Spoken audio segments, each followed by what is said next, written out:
Good morning, everyone. Welcome to today's edition of the LPTV Disney Morning News Show.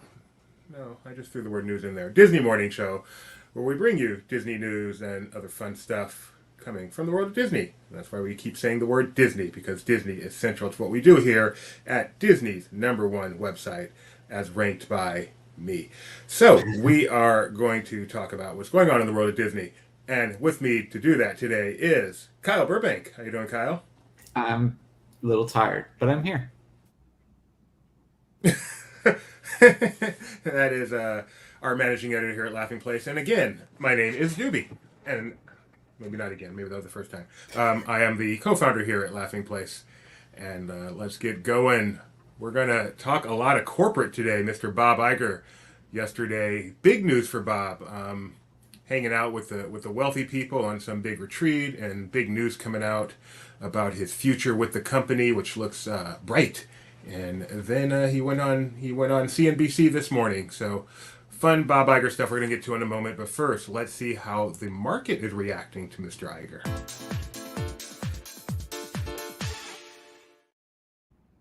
All right, Kyle. Yesterday when we did this, it was about 90. Today, before you even guess, let's get this on the screen. They have updated the Ooh, image. Ahsoka. No longer is it Indiana Jones and the Dial of Destiny. It is now Ahsoka. I And think I'm on a yesterday it different was monitor. in the upper 89s, south of Oh, 90. So okay. today I will say that it is up. Okay. I'm like, you can actually. I'm on a different monitor here on the left, so you can tiny bit see a little bit of the number if you can make out what that is. No, I just And saw it yesterday and after hours. It was up a little tiny bit. So it is up a little tiny bit, up to 90.74 right now. So the market is giving a rousing reaction to Bob Iger's extension, clearly. it looks like. Much like our reaction in Slack. Is he Well, ever, what's funny ever, is like ever when they going to announced that he was retire? going to do an interview, I put in a joke like, "Oh, contract extension," and then I deleted it because I didn't want Ben to pop in and tell like, "Actually, blah blah blah blah blah," and so I deleted it, and I was right. All right, let's get to Ethan and then we'll get to Bob. Ethan, greater than Bob.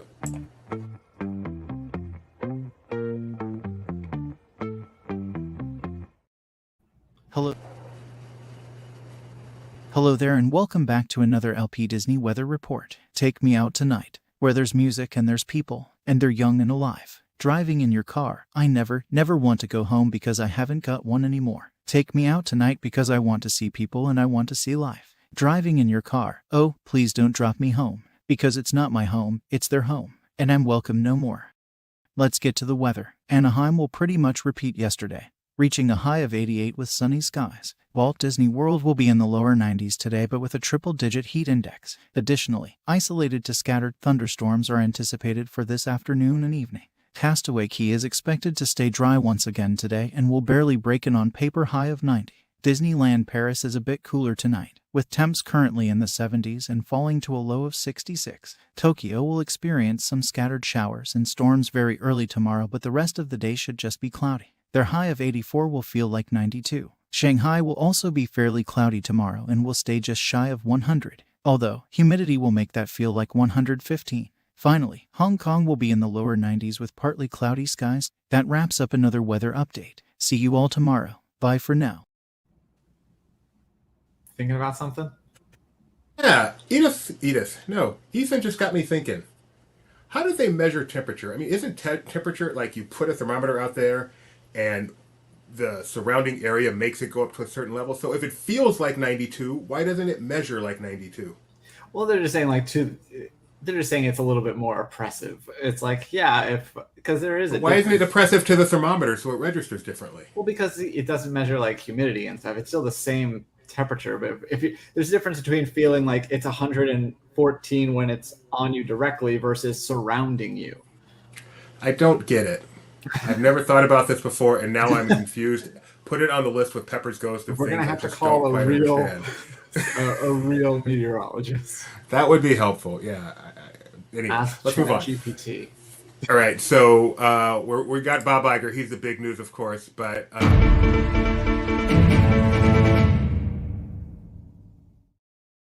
before we get to that, we do have to give some breaking news, and that is that Disneyland Resort turned 68 on Monday.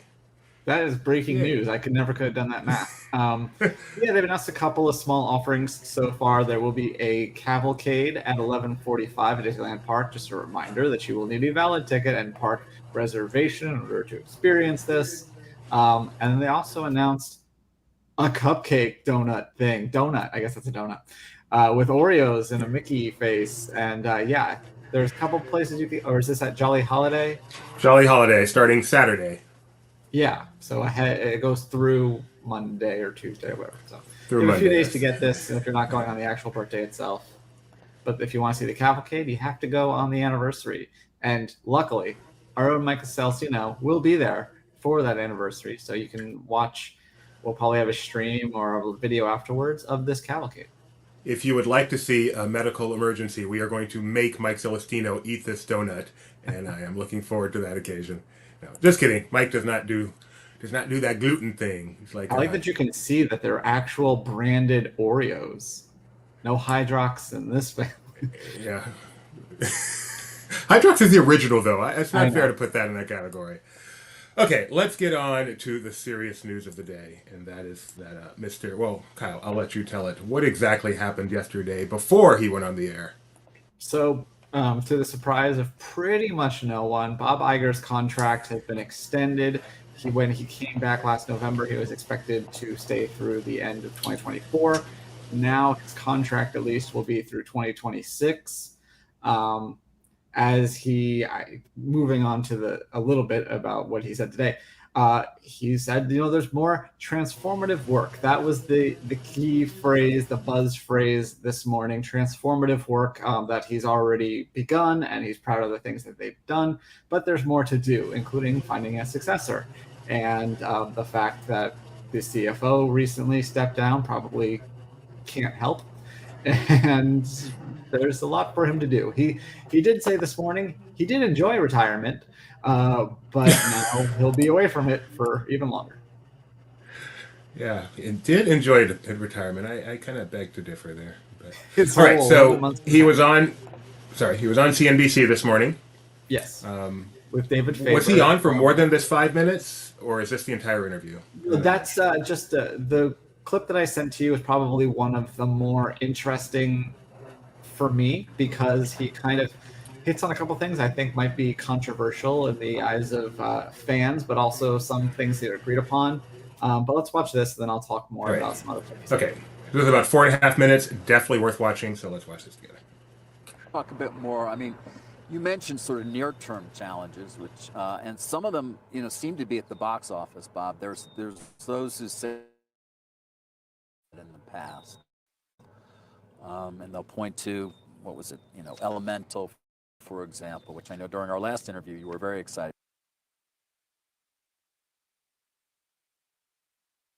Don't look at my face during this, because all you'll see is frustration. About just kind of trying to look here in terms of the numbers. I thought I had them, but it was not as it didn't do as well at the box office so far. I know it's actually picked up a bit since it's opened. Is there a problem though at Disney Animation? Has the loss of John Lasseter years ago, for example, been a blow that you haven't really recovered from? Well, first of all, the studio and its movie assets are #1 at the global box office this year so far. That said, we're extremely realistic, and I'm very objective about that business, and there have been some disappointments. We would have liked some of our more recent releases to have performed better.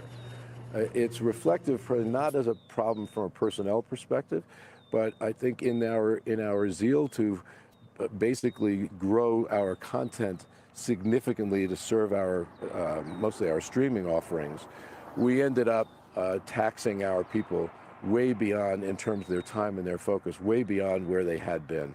Marvel's a great example of that. They had not been in the TV business at any significant level. Not only did they increase their movie output, but they ended up making a number of television series. And frankly, it diluted focus and attention. And I think you're seeing that is, I think, more the cause than anything else. And Pixar, I mean, we've talked through the years. There was a time when a Pixar opening was a real event. Did it suffer as a result of during COVID when you were going direct to consumer? For example, I think it was Red or one of the fairly Yes, big there were movies went. there were three Pixar releases in a row that went direct to streaming, in part mostly because of COVID. And I think that, may have created an expectation in the audience that they're going to eventually be on streaming and probably quickly, and there wasn't an urgency. And then I think there was I think you'd have to agree that there were some creative misses. As Well, how do you I change look that? at, I look at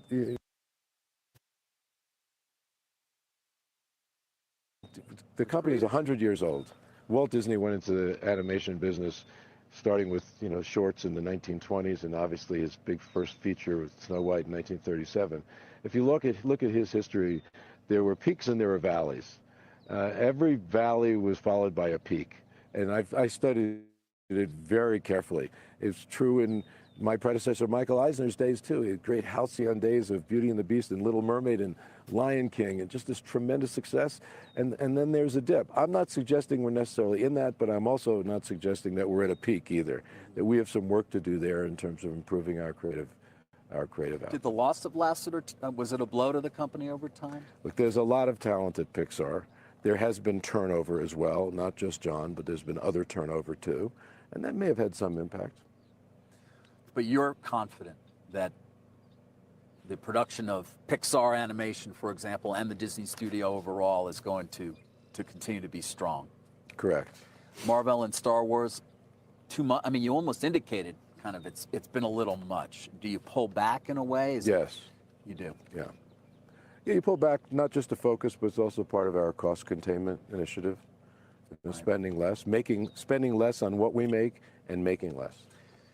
Now, of course, it used to be that some of that stuff would then go to Netflix, and you'd make a lot of money from selling it in different distribution channels. Now it all just goes to Disney Plus. Do you ever think about how much money we shouldn't have done that? Not that you shouldn't have done it, but that there's still. I mean, the old model worked pretty well. It's kind of interesting because I think if we did, well, the old model worked when it was a blend of basically business models. It wasn't the only model. The licensing model was part of a collection of models. I think if we hadn't done it, everyone would be saying, why isn't Disney going to the streaming business? And as it turns out, I think we made the right decision there to go into that business. It will be a growth business for us. We will turn it around. I'm confident of that. It will become profitable, and it will deliver growth for the company. And it will be an important business because that direct-to-consumer model where you have a relationship with your consumers, which we lack, frankly, as a company, except in our parks and resorts business, that will be of value to us long-term. Right. So a few things stood out to me there. The first is Faber's obsession with John Lasseter. It was kind of funny. Like, it's been so long ago. Like, I don't even think about that very often. But I'm glad he asked. I mean, there may be reasons why he left, but nevertheless, he's a talented guy, and that's a great question. I'm really glad he pushed that. And then the other part, like, you have kind of like the vindication and then antagonization, is that a word? Of Tony there, where he's like, yeah, people might have expected that stuff was going to come to streaming sooner, so that's not why they came to theater. But then he's like, and I think you'd have to agree that there was a quality or like some creative misses, which I think Tony would probably take issue with. So I thought that was pretty quality there. Or dichotomy. I like that. First of all, I like that interviewer. Am I coming through clear? I'm having so many tech issues. I like that interviewer because, one, he thought he had the numbers and he didn't, and two, he did not say the name of Turning Red wrong, so I'm feeling so much better about my missteps. But also, I like that, he talked about dilution and with Star Wars and Marvel, and then the interviewer popped right back with Pixar because they're not diluting, they're doing the same content they always were. So I'm going to give that interviewer some good grades for handling that well. The most interesting thing to me there is just the thought that we're going to turn Disney Plus around. 2 years ago, when this thing launched, it was like this thing. It launched so big, like a rocket. This is the Netflix killer, and Disney's about to be #1 in streaming. And now we're talking about turning it around. And wasn't the right decision? How quickly things can change in the business world. It's just so interesting to me. And elsewhere in that interview, he does talk. It obviously was the right decision. I can't imagine. Sorry. Oh, you're fine. I think we just got delay.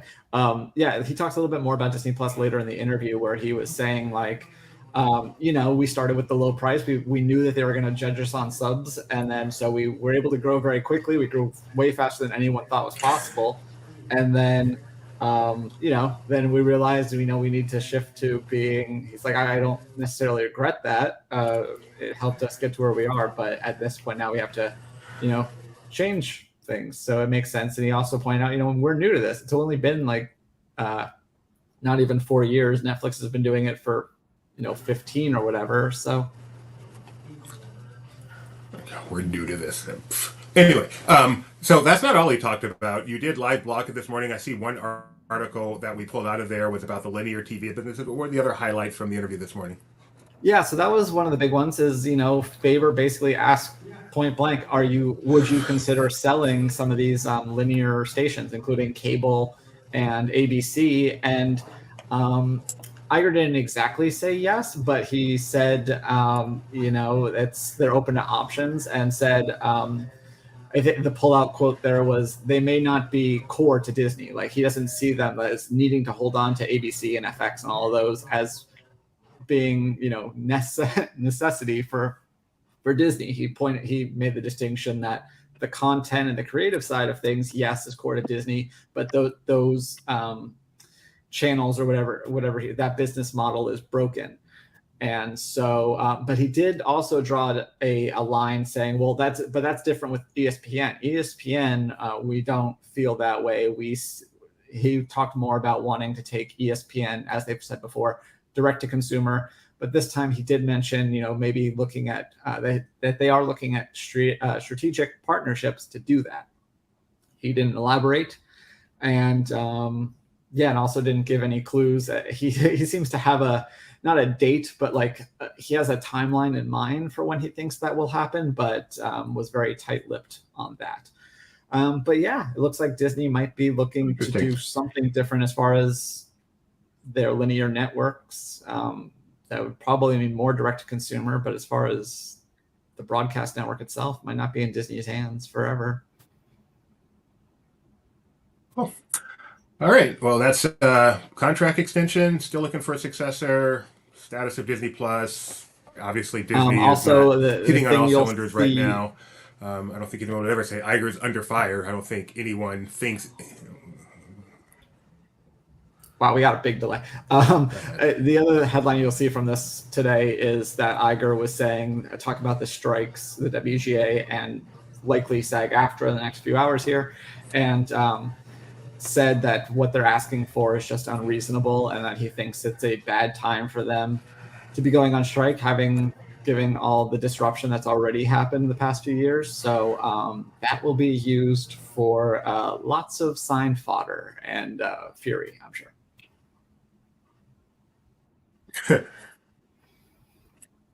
All right, so hopefully you guys can hear me. I am dying here technically, as I'm sure you can tell. I'm going to bring on Rebecca to talk about day 4 of the Disney Parks Around the World trip.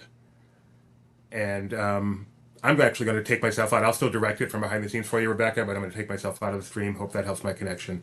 So here's Rebecca. Bye-bye. I'll take this. Oh, let me take the banner off for Juby since, he did it.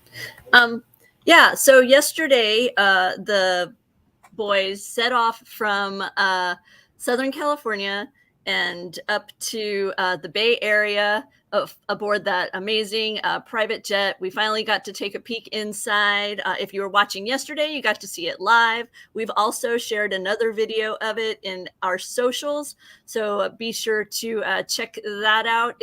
Some adorable photos of the adventure guide team.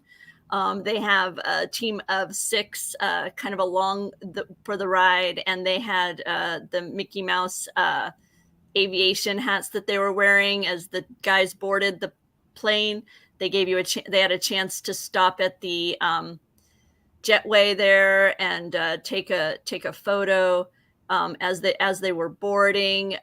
Once aboard, they had various amenities. A travel pillow, ball cap, mouse ears, any of these? Like, Kyle, were you looking at it going, oh yeah, that's I'm happy about that one?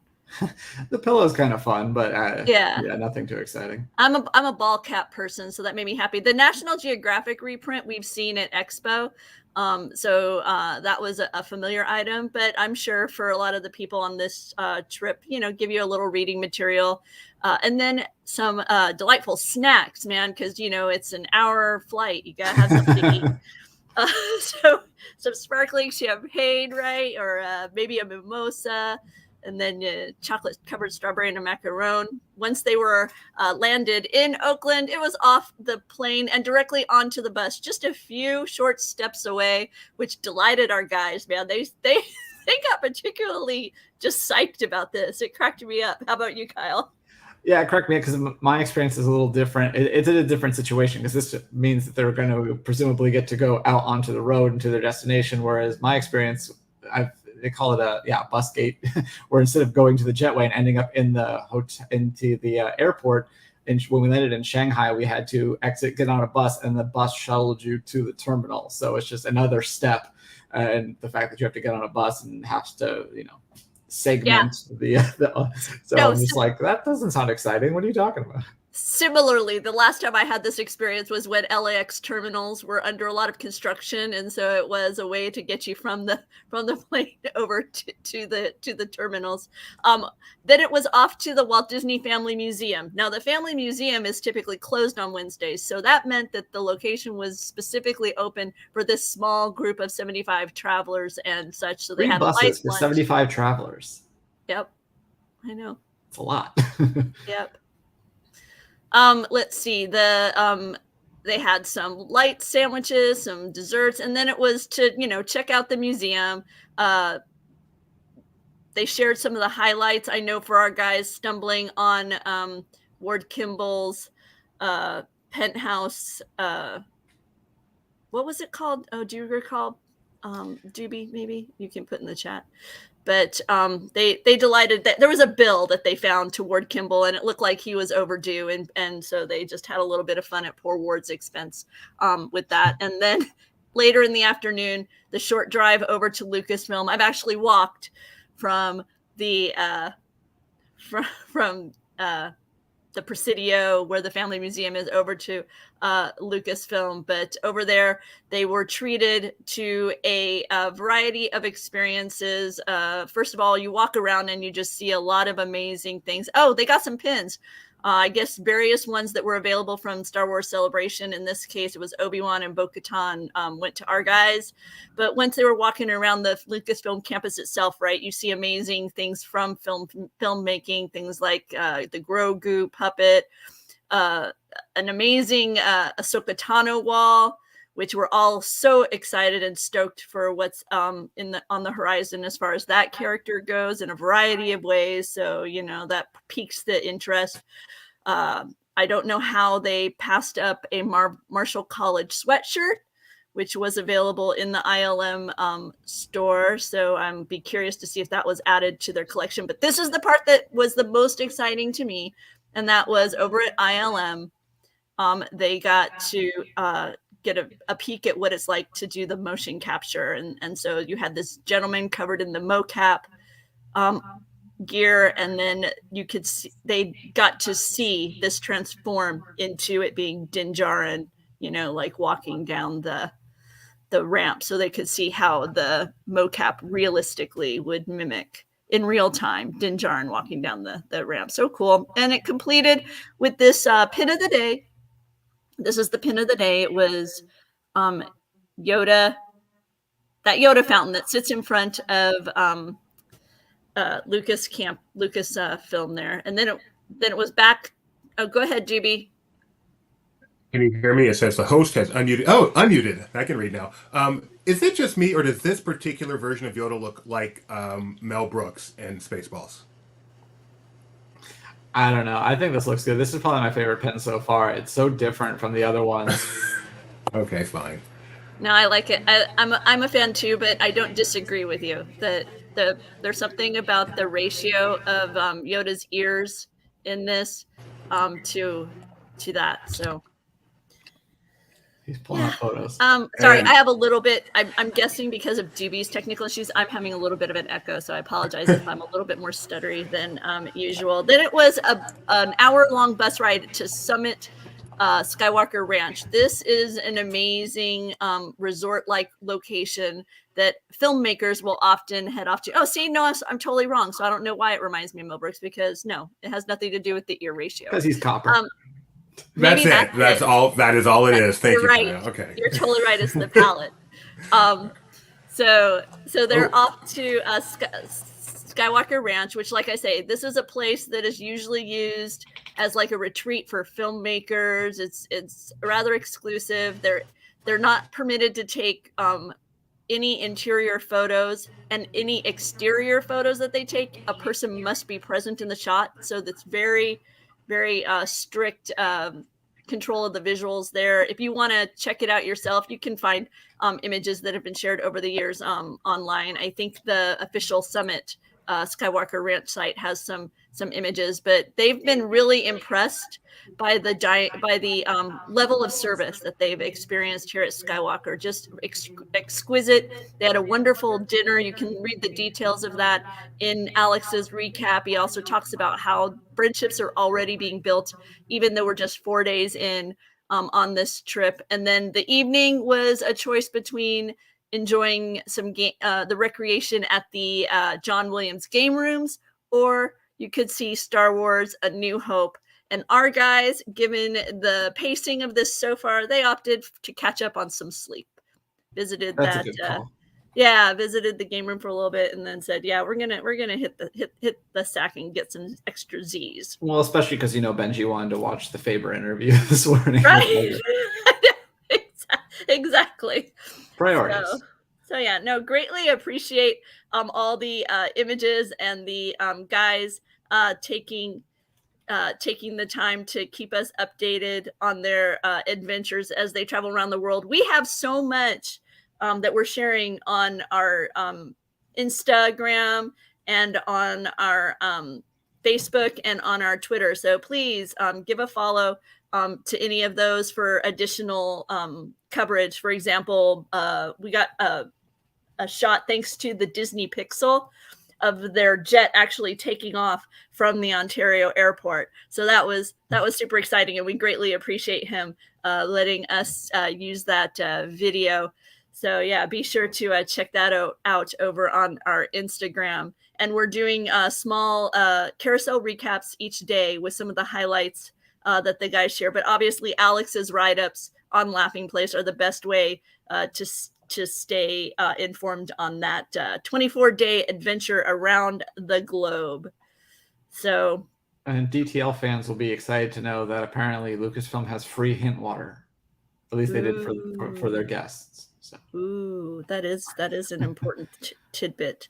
Well, Kyle, I guess Doobie has said that technical issues are going to keep him from jumping back in. So, what's going on around the site you want to let everybody know about before we sign off for this morning? Well, we have a couple things going on today. We'll have people in different places, but mostly tomorrow will be the thing. We're going to have Who's the Boss tomorrow, and they'll be he'll be discussing something, I'm sure.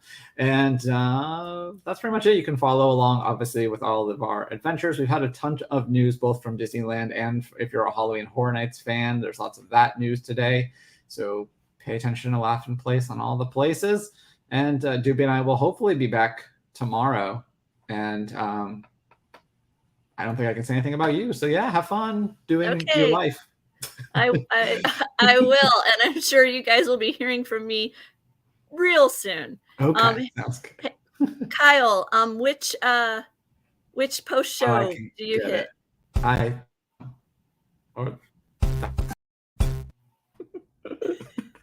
get